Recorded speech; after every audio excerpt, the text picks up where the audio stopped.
À chacune, je suis dans la joie de pouvoir être devant vous. Après, ce que nos deux sœurs vont amener, c'est ils ont dit beaucoup de choses. Alors, on va se glisser au travers. Hein. Alléluia. On va de gloire en gloire, on va de message en message, où il puisse y avoir cette liberté de l'esprit. Amen. Voilà, comme notre sœur missionnaire a partagé l'histoire d'Adam et Ève, et quelqu'un m'a dit, Adam et Ève, s'ils auraient été chinois, ils auraient mangé le serpent et jeté la pomme.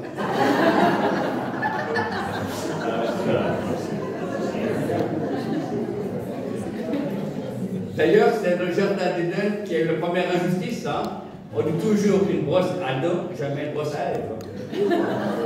Bon. Seigneur Jésus, merci pour la joie, Seigneur, qui te force. Merci pour la liberté de l'esprit. Merci pour l'onction que tu déverses au milieu de nous. Parce que tu es un Dieu de vie, un Dieu d'amour, un Dieu de liberté, un Dieu d'onction, un Dieu de libération. Seigneur, tu l'as fait, l'oméga, le commencement et la fin. Nous libérons à ciel ouvert et nous proclamons que ta présence est là, que ta vie est là, que tes anges sont là. Nous proclamons la présence de Dieu, la vie de Dieu. Nous proclamons à ciel ouvert, proclamons le sang de Jésus. Et nous prenons autorité sur tout esprit de distraction, tout esprit qui complètement agit comme Seigneur. Nous les chassons au nom de Jésus. Nous proclamons cette plateforme que Satan est vaincu et que Jésus-Christ est Seigneur à la gloire de Dieu le Père. Merci Seigneur de pouvoir continuer ce séminaire avec ta présence, ta liberté, dans le nom de Jésus. Amen, amen. Amen. Alors,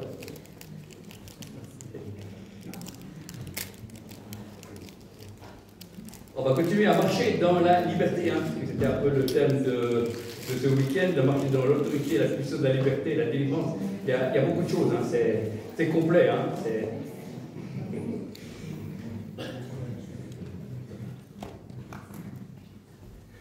Alors que dans la louange, j'ai eu une vision, j'ai vu des grains de café. C'est pas une prophétie des caféinés, mais j'ai vu des grains de café et qui descendaient dans la machine. Voilà. Donc, voilà. Et ils allaient passer dans la machine, ils allaient être broyés. Voilà, ça c'est la vision. Voilà. La pensée prophétique, c'est que ces grains de café qui sont tous identiques, ce sont tous les enfants de Dieu. Amen. Voilà. Et qui doivent à un moment donné passer par un certain aspect de nos vies, une certaine mise à mort. Hein. Voilà. Mais pas physique, n'ayez pas peur, mais il y a des choses qui doivent mourir. Voilà. Et en fait, que nous puissions avoir la vie en lui. Amen. Voilà. Donc nous allons commencer avec la Bible. Je vous demande d'allumer la Bible ou d'ouvrir la Bible. Voilà. Nous allons aller dans l'épître aux Galates. Galates 5, verset 1. Galates 5, verset 1, je répète. Galates 1, verset 1. C'est pour la liberté que Christ nous a franchis. Demeurez donc fermes et ne vous laissez pas mettre de nouveau sous le joug de la servitude. Voilà. Je le redis parce que c'est la parole de Dieu, c'est tellement super la parole de Dieu. C'est pour la liberté que Christ nous a affranchis. Demeurez donc fermes et ne vous laissez pas mettre de nouveau sous le joug de la servitude. Amen. Alors, je prends le premier point qui était prévu qui était abordé un peu cet après-midi, on va continuer. C'est marcher par la foi, le premier point, pour qu'on soit libre de marcher dans la liberté. La foi n'est pas l'espérance. Amen. J'espère que Dieu me guérisse, j'espère voir Dieu, j'espère un miracle. L'espérance, c'est quoi? C'est humain, c'est ton cœur, mais la foi, c'est quelque chose qui est divin. Amen. Comme disait un serviteur de Dieu, dans le passé, il fallait un grain de moutarde pour déplacer une montagne. Maintenant, il faut une montagne de foi pour déplacer un grain de moutarde. C'est un peu changé. Mais non, mais Dieu est le même, hier, aujourd'hui, éternellement. Et marcher par la foi, ce n'est pas tenter Dieu. Hein, je vais dire ça. Hein, tu ne tenteras pas à l'éternel ton Dieu. Amen. Alors, quelle est la différence? Et simplement, si je n'ai jamais prié pour un mal de ma vie, et puis que je lui dis, ah, pas l'éthique, lève-toi et marche, ça ne va pas forcément marcher. Voilà. Faut pas figurer. Simplement parce qu'il n'y a pas une relation. La foi vient avec la relation. La relation avec Dieu. Au départ, on a la foi va grandir, elle va varier. Hein. La foi est construite. Hein. Il y a des hauts et des bas. Hein. Il y a des acquis, des avoirs. Hein. Mais La foi, c'est quelque chose qui se développe. C'est pas quelque chose qui est surnaturel. Donnez-moi la foi. Non, pas du tout. Non, non. La foi, c'est quelque chose qu'on découvre petit à petit. Hein. C'est quelque chose qui est particulier. Mais une fois qu'on a découvert, la foi est la main de Dieu, qui prend les bénédictions de Dieu, qui prend les choses dans le monde invisible et qui nous amène dans le physique. Amen. C'est quelque chose de fantastique. Voilà. Donc le but de chacun de nous, c'est de pouvoir garder une foi existante. Amen. La foi vient de ce que l'on entend, ce que l'on entend de la parole de Dieu. Mais également, la crédulité vient également de ce qu'on entend. Et ce que l'on n'entend pas vient pas de la parole de Dieu. Amen. Donc, il faut choisir ton cœur, camarade. Qu'est-ce que tu regardes? Qu'est-ce que tu lis? Qu'est-ce qui nourrit ta foi? Amen. Donc, marcher par la foi, c'est pas faire n'importe quoi. Marcher par la foi, c'est sentir déjà la présence de Dieu. Amen. Quand je prie pour quelqu'un, quand le Seigneur me parle, il me donne une image, il me donne un verset, ou des fois j'ai un extrait de film, ou des fois il y a quelque chose qui se passe, parce que Dieu, il est vivant. Amen. Dieu n'est pas religieux. Hein. Dieu, il est vivant, il est le roi des rois, il est le Seigneur des seigneurs, il est la puissance, il est la vie, il est l'alpha et l'oméga, il est celui qui nous a sauvés, il veut faire de nous un royaume de sacrificateurs à la gloire de Dieu le Père. C'est un Dieu qui est toujours en mouvement, c'est un Dieu qui veut se manifester de son peuple pour apporter les lumières, parce que mon peuple périt par manque de connaissances. Amen. Donc, la foi, quand on la met en pratique, si je dis par exemple, c'est guéri maintenant au nom de Jésus, et je n'ai pas la foi, eh ben ma foi, ça ne marche pas. C'est ce qu'elle dit. Hein. Mais si à l'onction de Dieu, si à l'onction de Dieu, je dis, je suis guéri au nom de Jésus, eh ben, il y a des guérisons qui peuvent avoir lieu. Alléluia. Donc, c'est important que nous ayons la foi en nous. C'est-à-dire que nous nourrissions de la parole de Dieu. Amen. Si nous n'avons plus la parole de Dieu dans notre cœur, cet esprit descend en nous, puis hop, rupture de stock. Rupture de stock. C'est pour ça qu'on doit faire comme les vaches, on doit digérer, on doit ruminer la parole de Dieu. Amen. Voilà. On doit la garder en nous. D'accord. Alors, donc, cette parole, elle est existante. Donc, on doit la lire. Amen. Je ne peux pas faire ça à votre place, on peut faire ça pour moi. C'est personnel. Amen. Donc, c'est le premier point qu'on a vu cet après-midi. C'était bien de commencer par cela. C'était développé, je ne pas trop développé. Le deuxième point qui nous permet de rester libre, il y a quelque chose qu'on a oublié, c'est la crainte de Dieu dans l'Église. Amen. Je ne parle pas de la peur de Dieu. La peur de Dieu, c'est « Ah, Dieu est là, j'ai peur. Ah, non. » Alors là, on ne fait rien du tout. La peur est mauvaise conseillère. Amen. Il faut que la foi chasse la peur, pour que la peur chasse la foi. Amen. Donc la crainte de Dieu, c'est la crainte de lui déplaire. La crainte de Dieu, c'est avoir de la révérence, de l'importance. C'est-à-dire qu'on prend Dieu au sérieux. C'est-à-dire que Dieu me voit au travail, Dieu me voit avec mes amis, Dieu me voit quand je suis tout seul. Amen. Et la crainte de Dieu nous pousse à moins pécher. Amen. C'est positif. Et c'est bien. Parce que beaucoup de gens aiment Dieu, mais beaucoup de gens n'ont pas la crainte de Dieu. C'est pour ça qu'on peut faire des choses qui ne sont pas forcément bibliques, parce que c'est la manque de la crainte de Dieu. Mais moi, depuis le début de ma conversion, j'ai été élevé avec des prophètes, donc ils m'ont mis en moi cette crainte de Dieu, mais le bon sens du terme. Pas que Dieu va me détruire ou me punir, mais le peur de lui déplaire. Amen. Et c'est ça qui fait la différence avec un chrétien qui craint Dieu, un chrétien qui ne craint pas Dieu. Un chrétien qui craint Dieu, il fera des choses qui sont conformes au cœur de Dieu. Voilà. Je prends un exemple concret. Il y avait une seule place de parc, il y avait 2 voitures, il y avait quelqu'un qui n'était pas chrétien, puis il y avait moi. Et on était arrivés tout d'un coup. Et tout d'un coup, il y avait un sens interdit. Il dit, si je prends le sens interdit, j'aurai la place de parc en premier. Et comme je suis chrétien, j'ai fait le tour, c'est lui qui a passé son interdit, et il a eu la place. Pas moi. Hein. Voilà. Mais moi, j'ai respecté les autorités. Amen. Et voilà, donc ça arrive. Hein. Mais ce n'est pas grave. L'important, c'est que Dieu voit nos cœurs. L'important, c'est que cette crainte de Dieu nous fait fuir le mal. Amen. Il y a des fois des choses que...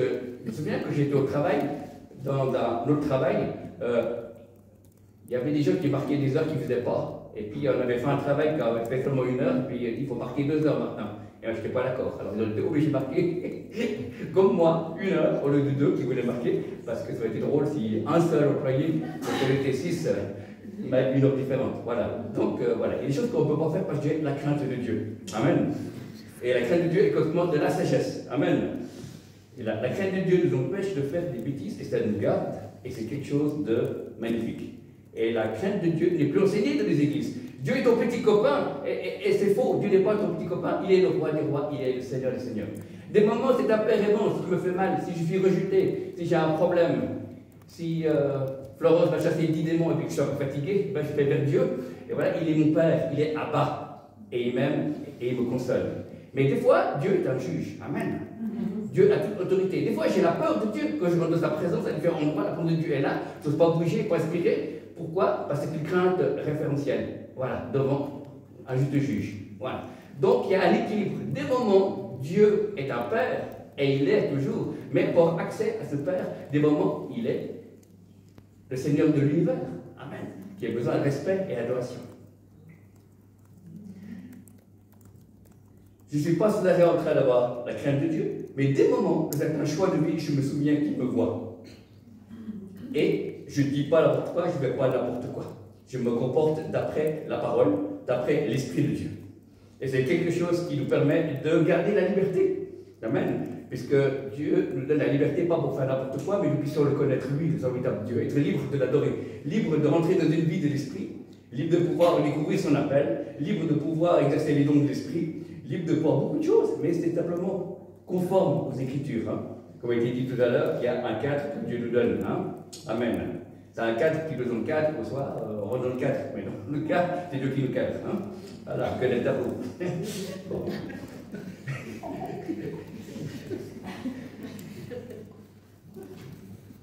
Marcher dans la crainte de Dieu, ça nous permet aussi de pouvoir pas dire n'importe quoi. Parce que des fois, il y a des prières vraiment, je n'osais même pas parler à mon patron, la manière comme les gens prient. Hein, oh Seigneur, oh tu vois, oh, voilà. Non, non, soyons naturels, amen. Dieu n'est pas sourd et Dieu qui crie, non, mais pas forcément. Dieu, il est normal, c'est naturel, amen. Donc, Dieu veut faire de nous, comme dit toujours, hein, pas des extraterrestres, mais des terrestres extra.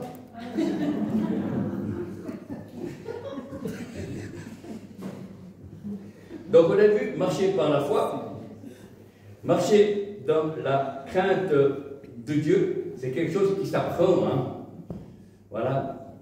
Et c'est quelque chose de savoir que pour quelqu'un qui est prophétique, l'Ancien Testament et le Nouveau Testament ne sont pas séparés. Hein. Le même Dieu qui est saint, saint, saint, trois fois saint, comme a vu dans Ésaïe 6, hein, c'est le même Dieu qui dit « Je suis un Père ». Amen. Il agit différemment, il se manifeste différemment, mais c'est le même cœur. Amen. Ensuite, pour essayer de libre, c'est là, je vais partager vraiment le cœur du message. C'est vraiment marcher dans son appel. Voilà. Pourquoi les gens manquent de liberté? Parce qu'ils font plusieurs choses dans l'église ou pour le service pour Dieu. Et si c'est pour eux le service un dimanche, eh ben, alléluia. Mais des fois, les gens font n'importe quoi, dans le sens, ils servent n'importe où et n'importe comment. Voilà. Je tiens à dire qu'un besoin ne constitue pas un appel. Amen. Un besoin ne constitue pas un appel. Jésus dira, il y avait plusieurs veuves en Israël, et pourtant, le prophète s'arrêtait sur la veuve de Sarepta. Hein? Qu'elle dit Sarepta à Sarepta. Il y avait plusieurs.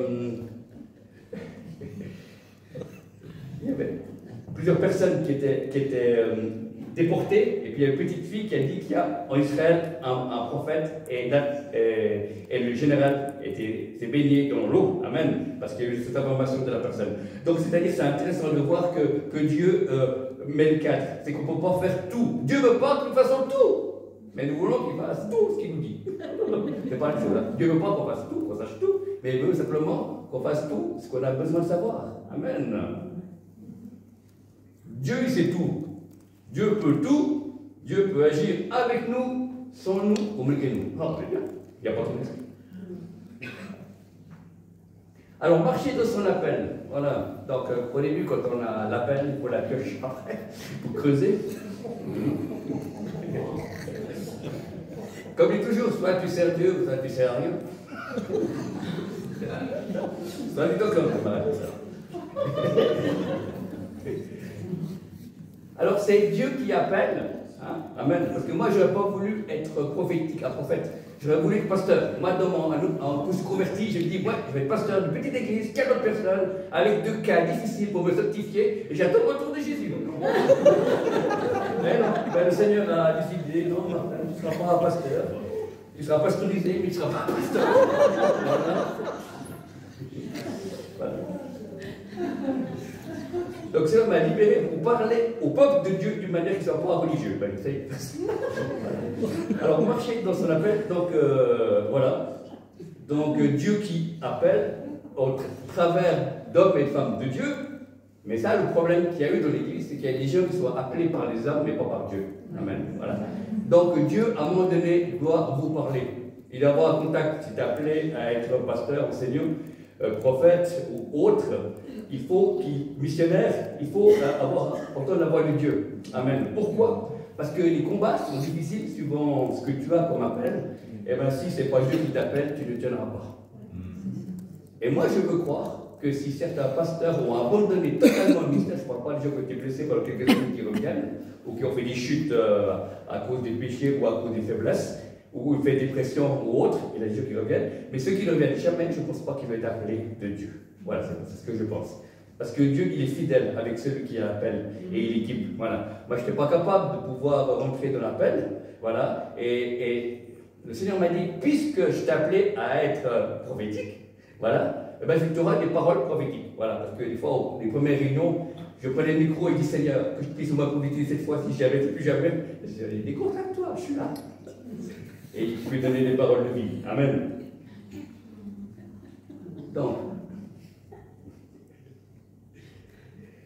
quand on a un appel, c'est quelque chose qu'on ne choisit pas. Moi, je n'ai pas choisi d'être prophète. C'est que je suis une réponse à mes propres prières. Pendant 2 ans, j'avais été en France voir des serviteurs de Dieu qui avaient des prophètes. J'ai dit, envoyez en Suisse des prophètes qui viennent parler pour la Suisse, pour l'église de Suisse. C'est tellement génial. Seigneur, envoyez des serviteurs. Et bien, au bout de 2 ans, Dieu m'a dit, vas-y, toi. Vous voyez, des fois, on est la réponse de nos propres prières. Voilà, d'accord. Mais il y a quelque chose qui brûle. Il y avait un feu qui était depuis le début. Un feu pour la présence de Dieu, un feu pour la parole, un feu pour l'authenticité. Et après, avec les années, ben, il y a eu 6 serviteurs de Dieu et servants de Dieu qui ont prophétisé comme quoi un jour j'allais rentrer dans ce ministère-là. Voilà. C'est un appel qui n'est pas facile. Amen. Voilà. Il y a beaucoup d'opposition. Amen. Il y a beaucoup de pardon. Mais ce que Dieu fait pour les apôtres et les prophètes qui se lèvent actuellement, c'est que Dieu permet qu'ils soient blessés par l'Église et après il les guérit. Pour que quand on prophétise, on prêche, on ne fait pas de règlement de compte parce que nos cœurs sont guéris. Amen. Moi je vais vous dire, j'ai été blessé par l'Église. Amen. Mais Dieu m'a guéri. Maintenant, quand je prophétise avec amour, quand j'apporte la parole avec amour, ce n'est pas un règlement de compte, c'est parce que Dieu m'a libéré. J'ai un cœur tout neuf. Je suis heureux de pouvoir avoir subi une chirurgie esthétique intérieure. Voilà. Vous connaissez l'histoire de cette femme qui avait à peu près 70 ans, là, et puis dit, Seigneur, moi j'ai envie de pouvoir faire une chirurgie esthétique, de pouvoir changer le visage, voilà. Tu me laisses encore quelques années. Et Dieu dit, oui, d'accord, vas-y. Alors, elle fait l'opération, et au bout de 3 jours après, elle meurt. Et puis, elle arrive au ciel, puis mais Dieu, pourquoi tu me reprends? Je t'avais demandé à une certaine période. Puis Dieu lui dit, excuse-moi, je ne l'ai pas reconnu.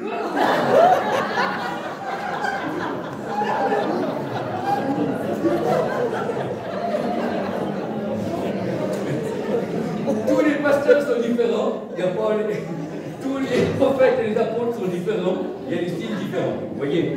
Donc, voilà. Moi, c'est particulier, hein. Quand Dieu a distribué l'humour avant la fondation du monde, j'ai passé 2 fois, trompé de colonne.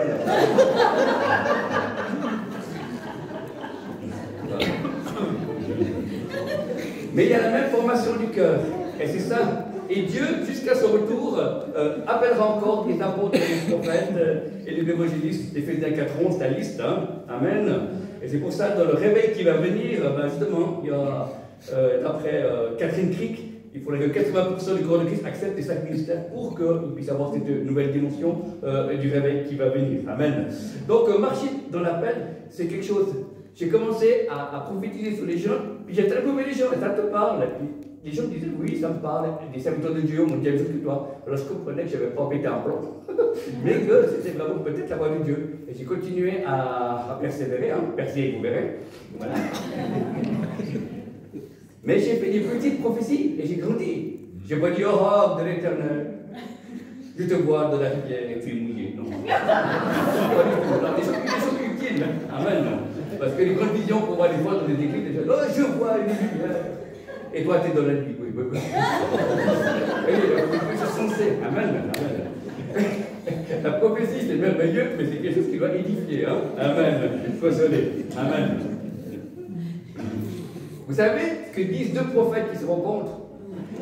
Dis-moi comment je fais. Bon.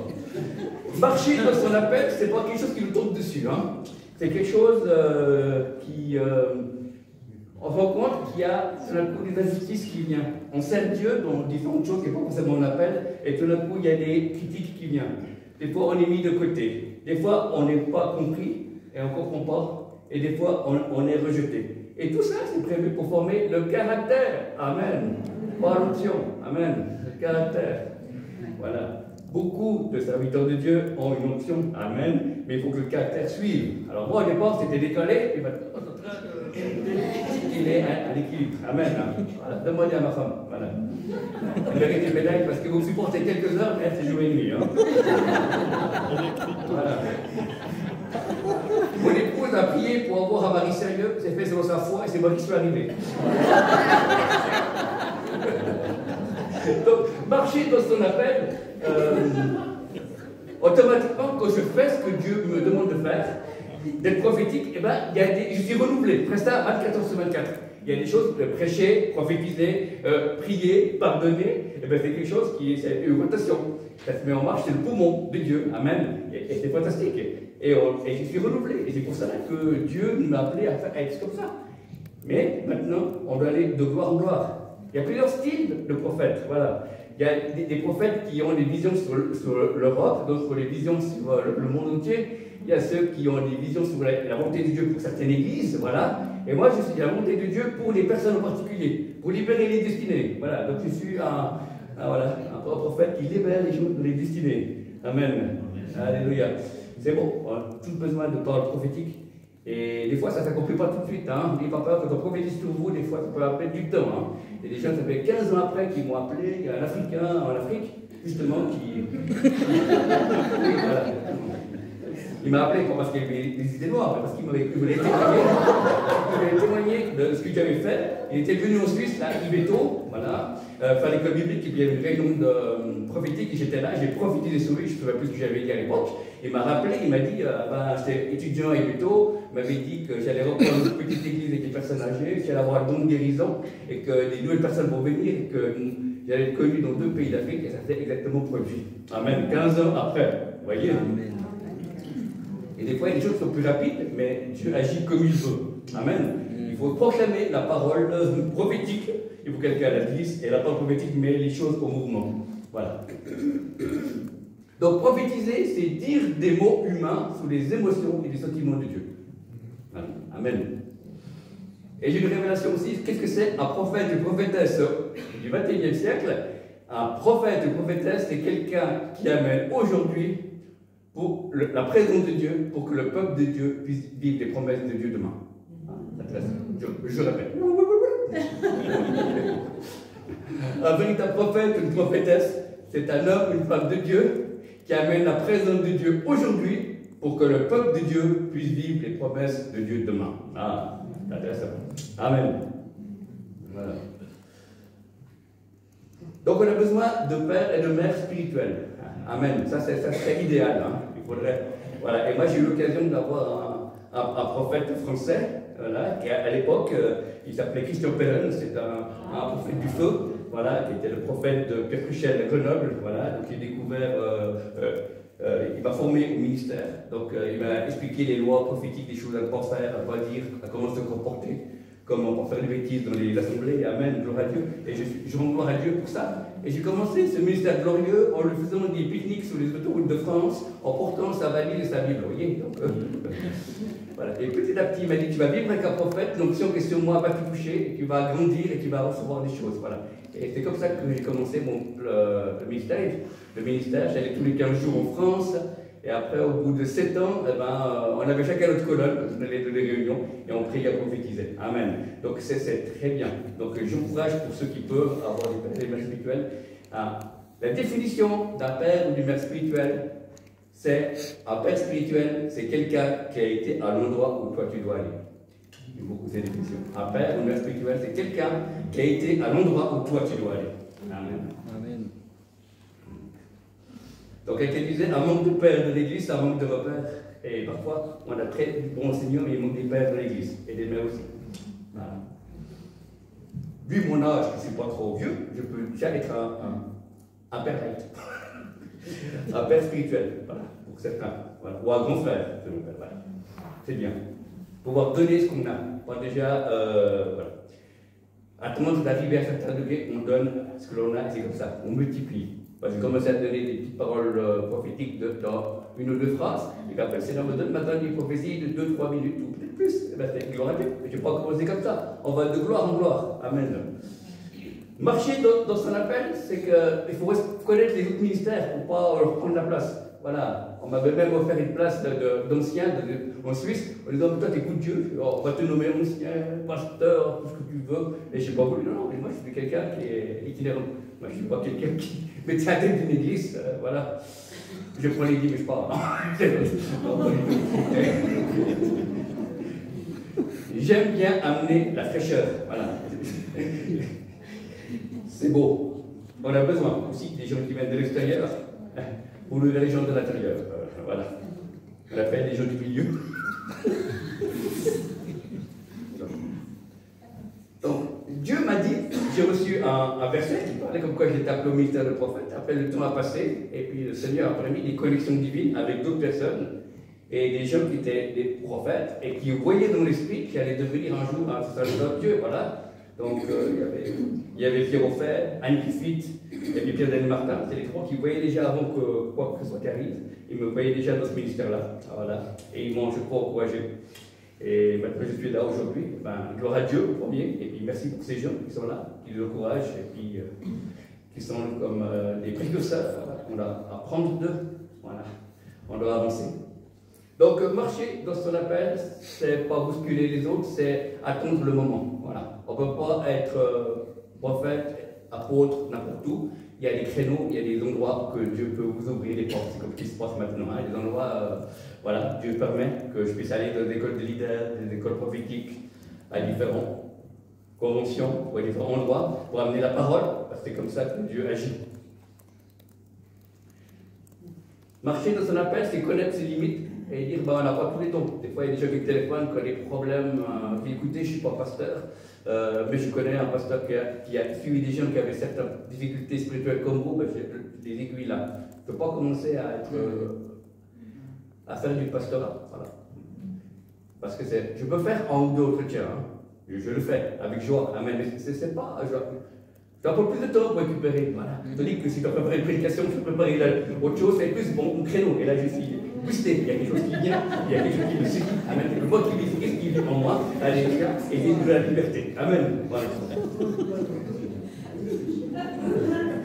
Voilà. Cette personne m'appelle le prophète Oukiluk, hein, celui qui prophétise plus que son nom. Mais des fois, il dit ça peut le Far West. C'est pas le désert, hein. Amen. Voilà. Discuter avec un pasteur en France, je lui disais quelle différence il y a entre l'apôtre Pierre et puis certaines églises évangéliques aujourd'hui. Eh ben, l'apôtre Pierre, il y avait des guérisons par son nombre, et tandis que certaines églises, il n'y a pas un nombre de guérisons.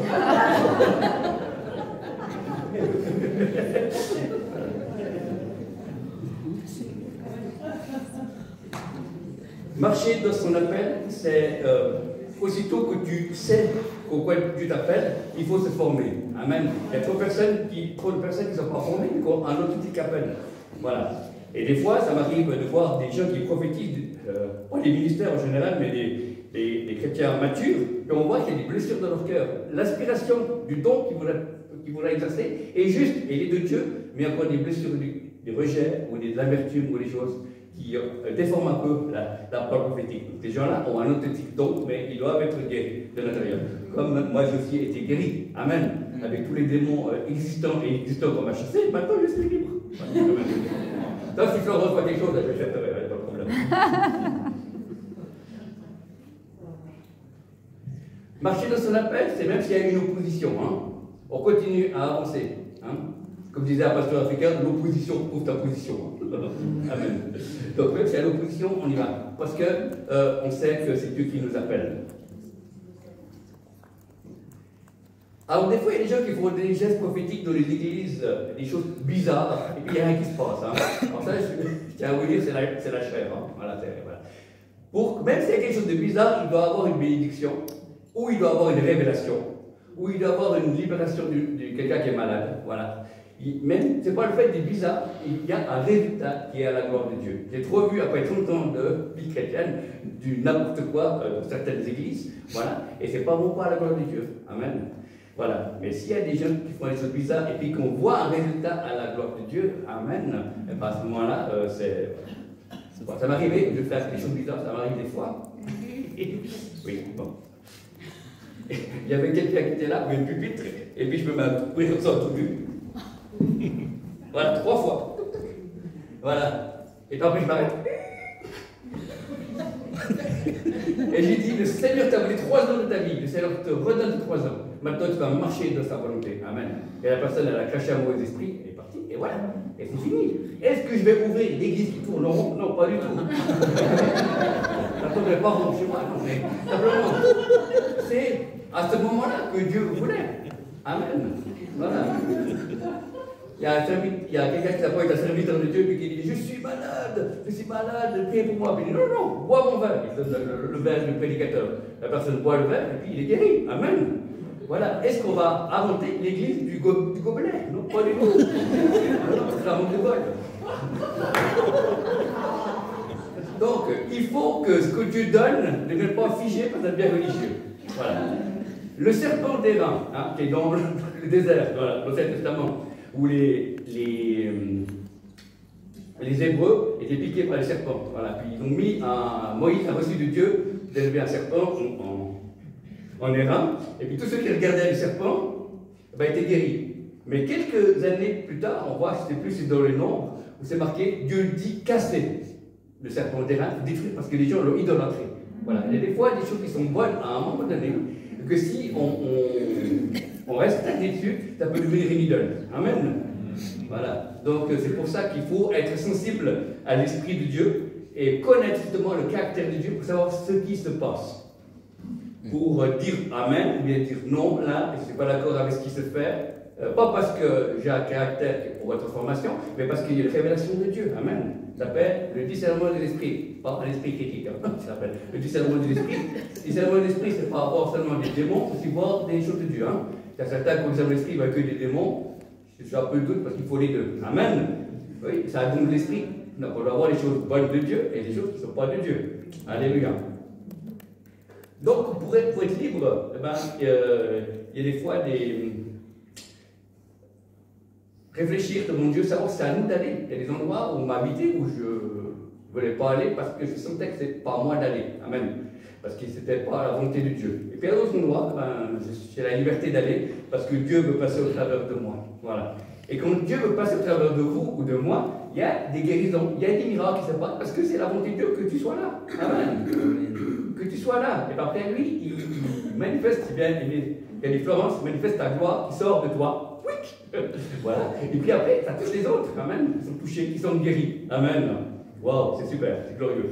Voilà. Donc, marcher dans son appel, c'est pouvoir pas faire n'importe quoi, être formé par d'autres, se former aussi. Moi, j'allais dans le séminaire prophétique où j'ai appris à prophétiser. Oui, parce que ça s'apprend. Hein. Il n'y a pas un ange qui va venir vers vous et dire vas-y, prophétise. Non, pas du tout.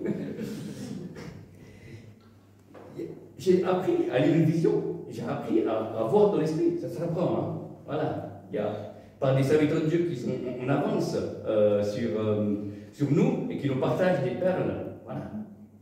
Et des fois, on a besoin d'être formé, même si on a le don. Amen. Moi, j'avais le don de prophétie, mais j'avais besoin d'être formé comment prophétiser, parce que moi, je donnais des prophéties Beethoven. C'était inachevé. Et puis le prophète m'a dit, Martin, ce que tu reçois est de Dieu, mais tu parles trop vite. Tu parles trop vite.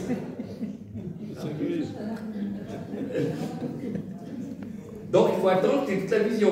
Pas une vision light. Ok, d'accord. Et en ayant été formé par des hommes et des femmes de Dieu, ben, j'ai appris à pouvoir mieux voir. Amen.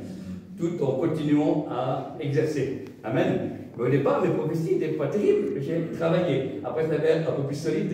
Et puis après, c'est quelque chose qui peut être important et qui peut bouleverser les vies. Amen. Gloire à Dieu. Mais pour cela, ça prend du temps. Amen. Dieu met du temps pour former un apôtre, un prophète. Et ça fait très, très longtemps, jour et nuit.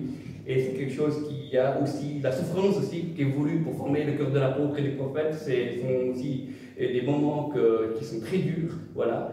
Spirituellement, il y a des temps de d'application, mais après, il y a des temps où Dieu restaure, et Dieu console. Voilà. Donc, si vous voulez servir Dieu, ben, il y a des moments où on souffre. Voilà. Pas parce que Dieu est dur, mais simplement parce que faire mourir la chair, vouloir la gloire ou vouloir autre chose. Voilà. Donc, Dieu veut la première place. Dieu ne donne pas sa gloire à un homme. Amen. Dieu est le Dieu de gloire et nous voulons le servir. Et marcher dans la foi, marcher dans la crainte de Dieu et marcher dans son appel. Chacun, même si c'est un appel différent, travail caché au public. Hein, Dieu connaît les cœurs. Il n'y a pas de problème. Voilà, et ben, que le Seigneur vous bénisse, que le Saint-Esprit vous dérange. Et maintenant, on va passer à un temps prophétique.